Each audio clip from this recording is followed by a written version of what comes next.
Law CET मध्ये general knowledge आणि current affairs या सेक्शनमध्ये गेल्या एका वर्षातील करंट अफेअर्सवरती आधारित 4 ते 5 प्रश्न विचारले जातात आणि त्यासाठीच प्रत्येक महिन्याचे करंट अफेअर्स कव्हर करण्यासाठी ही सिरीज आपण सुरू केली आहे.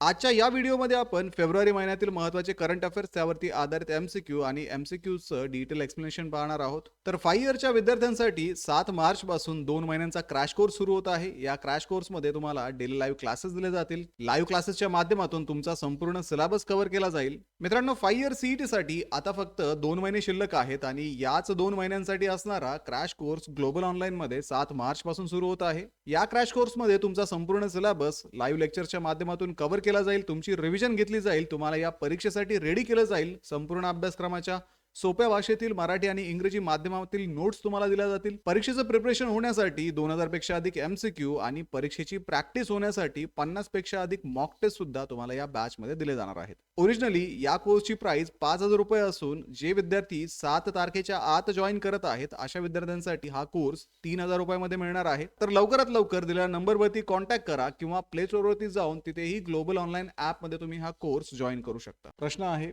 Aishwarya Pratap Singh Tomar won which medal in a men's 50-meter rifle 3 position at Asian Shooting Championship 2026? Asian shooting अजिंक्यपद स्पर्धा 2026 मध्ये पुरुष 50 मीटर रायफल 3 पोझिशन स्पर्धेत ऐश्वर्य प्रताप सिंग तोमर यांनी कोणते पदक जिंकले? ऑप्शन्स आहेत gold medal, silver medal, bronze medal आणि नन ऑफ द अबव. तर एशियन शूटिंग अजिंक्यपद स्पर्धा 2026 नवी दिल्ली येथे ऐश्वर्य प्रताप सिंग तोमर यांनी 362.0 या विश्वविक्रम गुणांसह सुवर्ण पदक जिंकले. ही स्पर्धा डॉक्टर करणे सिंग शूटिंग रेंज येथे झाली. नीरज कुमार 361.8 यांनी रौप्य व अखिल शेरॉन 343.5 यांनी कांस्य जिंकले.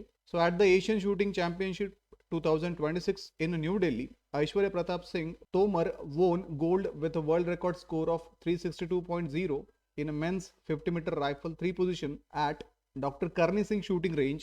Neeraj Kumar won silver and Akhil Sherom bronze. So the correct answer, gold medal. Which state or a UT approved the Chief Minister's Skill Development Scheme in February 2026 to support khadi and handloom artisans? February 2026 मध्ये खादी व हातमाग कारागिरांना सहाय्य करण्यासाठी मुख्यमंत्री कौशल्य विकास योजना कोणत्या राज्य किंवा केंद्रशासित प्रदेशाने मंजूर केली? ऑप्शन्स आहेत राजस्थान, मध्य प्रदेश, लडाख आणि दिल्ली. तर दिल्ली सरकारने मुख्यमंत्री रेखा गुप्ता यांच्या नेतृत्वाखाली ही योजना मंजूर केली. 2025-26 मध्ये 3728 लाभार्थ्यांना प्रशिक्षणासाठी 895 कोटी तर 2026-27 साठी 57.50 कोटी प्रस्तावित आहेत. पहिल्या टप्प्यात ई श्रम पोर्टलवरील 18,000 शिंपींवरती लक्ष केंद्रित केले जाईल. ही योजना DKVIB मार्फत राबवली जाते. So Delhi approved the Chief Minister's Skill Development Scheme in February 2026. For 2025-26, 3,728 beneficiaries will be trained with 8.95 crore allocation. That of 57.50 crores is proposed for the 2026-27 and it will be implemented through Delhi and Village Industries Board. So the correct answer is option D, Delhi. पुढचा प्रश्न आहे, what is the primary objective of the Nalsa Samvad scheme? नलसा सामवाद योजनेचा मुख्य उद्देश काय आहे? Options आहेत ensure access to justice for marginalised tribal communities, वंचित आदिवासी समुदायांना न्याय प्रवेश सुनिश्चित करणे, conduct the tribal population consensus, आदिवासी जनगणना करणे, provide financial grant to rural entrepreneurs, ग्रामीण उद्योजकांना आर्थिक अनुदान देणे, promote digital literacy in rural areas, ग्रामीण भागात डिजिटल साक्षरता वाढवणे. तर नलसा सामवाद योजना 2025 ही एप्रिल 2025 मध्ये सुरू करण्यात आली. अनुसूचित जमाती, PVTG आणि DNT यांना न्यायप्रवेश देणे हा यांचा उद्देश आहे. जिल्हास्तरीय सामवाद युनिट स्थापन करून कायदेशीर मदत, वन हक्क, विस्थापन व पुनर्वसन विषयक सहाय्य येथे दिले जाते. So it was launched in 2025 April. The NALSA Samvad scheme aim to ensure access to justice for scheduled tribes, PVTG and DNT through district level units providing legal aid on a land, forest, right, displacement and welfare scheme. तर या प्रश्नाचे योग्य उत्तर आहे ensure access to justice for marginalized tribal communities, वंचित आदिवासी समुदायांना न्याय प्रवेश सुनिश्चित करणे. पुढचा प्रश्न आहे, which ministry organised the national conference on safety of women at work place she box on 14 February 2026. 14 February 2026 रोजी शी बॉक्स कार्यस्थळी महिलांच्या सुरक्षिततेवरील राष्ट्रीय परिषद कोणत्या मंत्रालयाने आयोजित केली? ऑप्शन्स आहेत, ministry of labour and employment, कामगार व रोजगार मंत्रालय, ministry of women and child development, महिला व बालविकास मंत्रालय, मिनिस्ट्री ऑफ होम अफेअर्स, गृह मंत्रालय आणि ministry of social justice and empowerment, सामाजिक न्याय अधिकारता मंत्रालय. तर महिला व बालविकास मंत्रालयाने 14 फेब्रुवारी 2026 रोजी विज्ञान भवन येथे परिषद आयोजित केली. शी बॉक्स पोर्टल 19 ऑगस्ट 2024 रोजी सुरू झाले. पॉश ॲक्ट 2013च्या प्रभावी अंमलबजावणीसाठी ऑनलाईन तक्रार नोंदणी व ट्रॅकिंग सुविधा देते. So the ministry of women and child development organised the conference at Vigyan Bhavan on 14th of February 2026. The SheBox portal, launched on 29 August 2024, enables online complaint filing and tracking under POSH Act 2013. तर या प्रश्नाचं योग्य उत्तर आहे महिला व बाल विकास मंत्रालय. Option B, ministry of women and child development. So national medicinal plant board NMPB functions under which ministry? राष्ट्रीय औषधी वनस्पती मंडळ कोणत्या मंत्रालयाच्या अंतर्गत कार्य करते? ऑप्शन्स आहेत, ministry of health and family welfare, आरोग्य व कुटुंब कल्याण मंत्रालय, ministry of science and technology, विज्ञान व तंत्रज्ञान मंत्रालय, ministry of environment, forest and climate change, पर्यावरण वन हवामान बदल मंत्रालय, मिनिस्ट्री ऑफ आयुष मंत्रालय. तर राष्ट्रीय औषधी वनस्पती मंडळाची स्थापना 2000 मध्ये झाली. ते आयुष मंत्रालयाच्या अंतर्गत कार्य करते. औषधी वनस्पती क्षेत्राच्या विकासासाठी केंद्र, राज्य व आंतरराष्ट्रीय स्तरावर समन्वय साधणे हे त्यांचे उद्दिष्ट आहे. So the National Medicinal Plant Board was established in 2000 and functions under the Ministry of Ayush. It coordinates policies and programs for the growth of the medicinal plant sector at a central, state and international level. So the correct answer, Ministry of Ayush Mantralay, option D. Bhakra Dam is constructed across which river? Bhakra धरण कोणत्या नदीवरती बांधलेले आहे? Options आहेत, बियास, सतलज, कृष्णा आणि कावेरी. तर भाकरा धरण हे हिमाचल प्रदेशातील बिलासपूर जिल्ह्यातील भाकरा गावाजवळ सतलज नदीवरती बांधलेले कॉन्क्रीट ग्रॅव्हिटी धरण आहे. त्याची उंची 207.26 मीटर असून ते जगातील सर्वात उंच सरळ ग्रॅव्हिटी धरण आहे. तेहरी धरण नंतर आशियातील दुसऱ्या क्रमांकाचे उंच धरण हे भाकरा डॅम आहे. So Bhakra Dam is a concrete gravity dam built across the Satluj River near Bhakra village, Bilaspur district, Himachal Pradesh. It is 207.26 meter high and highest straight gravity dam in the world and Asia's second tallest after Tehri Dam, which is 261 meter. So the correct answer is Satluj, option B, Satluj Nadi. Which state become the first in the India to officially declare a state microbe selecting Bacillus subtilis? Bacillus subtilis या जीवाणूला राज्य सूक्ष्मजीव म्हणून घोषित करणारे भारतातील पहिले राज्य कोणते? ऑप्शन्स आहेत, गुजरात, महाराष्ट्र, कर्नाटक आणि केरळ. तर केरळने बॅसिलस सबटिलिस या जीवाणूला राज्य सूक्ष्मजीव म्हणून घोषित केले. ही घोषणा तिरुवनंतपुरम येथे centre of excellence in microbiome उद्घाटनावेळी करण्यात आली. So Kerala become the first Indian state to declare the state microbe by selecting bacillus subtilis. The announcement was made during inauguration of the Center of Excellence in Microbiome COEM in Thiruvananthapuram. तर या प्रश्नाचं योग्य उत्तर आहे option D, Kerala, Kerala. Next question आहे, what is टेट्राटॅनियम पायकडी?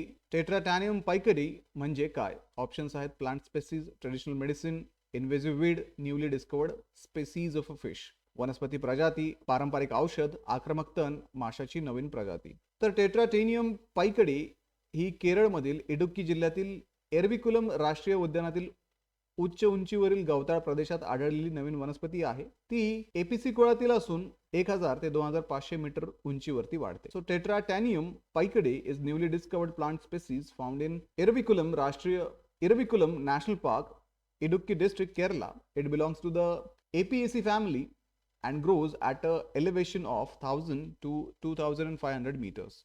So the correct answer is plant species, option A, वनस्पतीची प्रजाती. Next question, who topped the women's 21-kilometer event at the second Aizawl International Half Marathon 2026? दुसऱ्या आयझॉल आंतरराष्ट्रीय अर्ध मॅरेथॉन 2026 मध्ये महिलांच्या 21 kilometre स्पर्धेत कोण प्रथम आली? ऑप्शन्स आहेत रेणू सिंग, सिगेदेव ताडेसे, माटा हिरापाटो योता आणि सुधा सिंग. तर रेणू सिंग यांनी 14 फेब्रुवारी 2026 रोजी 1 तास 21 मिनिट 22 सेकंद वेळेसह महिलांच्या 21 किलोमीटर स्पर्धेत प्रथम क्रमांक मिळवला. स्पर्धा राजीव गांधी स्टेडियम आयझॉल मिझोरम येथे झाली. सुमारे 3000 धावपटूंनी यामध्ये सहभाग घेतला. So Renu Singh won the women's 21-kilometer event at the second Aizawl International Half Marathon on 14th February 2026 with the time of 1 hour 21 minutes and 22 seconds. The race was held at Rajiv Gandhi Stadium, Aizawl, Mizoram. तर या प्रश्नाचं योग्य उत्तर आहे option A Renu Singh. Next question आहे where was North East first emergency landing facility inaugurated? ईशान्य भारतातील पहिले आपत्कालीन लँडिंग सुविधा केंद्र कुठे उद्घाटित करण्यात आले? ऑप्शन्स आहेत आसाम, नागालँड, मणिपूर, मिझोरम. सो पंतप्रधान नरेंद्र मोदी यांनी आसाममधील दिब्रुगड जिल्ह्यातील मोरन बायपास येथे आपत्कालीन लँडिंग सुविधा उद्घाटन केली. ही ईशान्य भारतातील पहिली सुविधा असून भारतीय वायुदलाच्या समन्वयाने उभारण्यात आली. So the first emergency landing facility in the north east India was inaugurated at Moran bypass in Dibrugarh district, Assam. And it was built in coordination with the Indian Air Force to enable emergency landing of military and civil aircraft. तर या प्रश्नाचं योग्य उत्तर आहे option A Assam. Next question आहे white revolution 2.0 has been launched by which ministry? White revolution 2.0 कोणत्या मंत्रालयाने सुरू केली आहे? ऑप्शन आहेत ministry of agriculture and farmer welfare, कृषी शेतकरी कल्याण मंत्रालय, ministry of fisheries, animal husbandry and dairy, मत्स्य व्यवसाय, पशुसंवर्धन व दुग्ध व्यवसाय मंत्रालय, मिनिस्ट्री ऑफ कॉर्पोरेशन सहकार मंत्रालय आणि मिनिस्ट्री ऑफ रुरल डेव्हलपमेंट ग्रामीण विकास मंत्रालय. तर केंद्रीय गृहमंत्री व सहकार मंत्री अमित शहा यांनी लोकसभेत माहिती दिली की व्हाईट रिव्होल्यूशन 2.0 सहकार मंत्रालयाअंतर्गत सुरू करण्यात आले आहे. 2028-29 पर्यंत दूध खरेदी 50% वाढवून 1007 लाख किलोग्राम प्रतिदिवस करण्याचे लक्ष्य आहे. 75,000 नवीन दुग्ध सहकारी संस्था स्थापन केल्या जातील व 46,422 विद्यमान संस्था बळकट केल्या जातील. So White Revolution was launched under Ministry of Cooperation.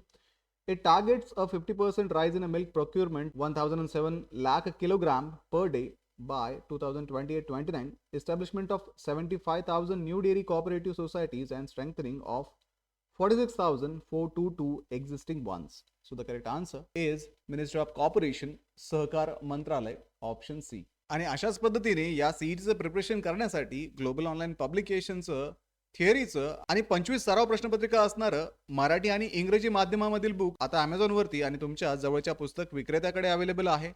आणि या बुकमध्ये संपूर्ण सिलेबस कव्हर केलेला असून सोबतच विद्यार्थी मित्रांनो प्रश्नसंचामध्ये तुम्हाला 2600 पेक्षा अधिक प्रश्न इथे प्रॅक्टिससाठी दिलेले आहेत. त्यामध्ये तुम्हाला मागील वर्षाचे ऍक्च्युअल PYQ सुद्धा मिळणार आहेत आणि थिअरीच्या बुकमध्ये सर्व सिलेबस इथे कव्हर केला जाणार आहे. तर डिस्क्रिप्शन मध्ये दिलेल्या लिंक वरती जाऊन आजच हे बुक ऑर्डर करा किंवा तुमच्या जवळच्या पुस्तक विक्रेत्याकडे याची चौकशी करा. तर व्हिडिओला लाईक करा, तुमच्या मित्रांना हा व्हिडिओ शेअर करा, ग्लोबल ऑनलाईनला सबस्क्राईब करा. सोबतच विद्यार्थी मित्रांनो एक्झामचं प्रिपरेशन आता तरी सुरू करा. भेटूया पुढच्या व्हिडिओमध्ये. थँक्यू.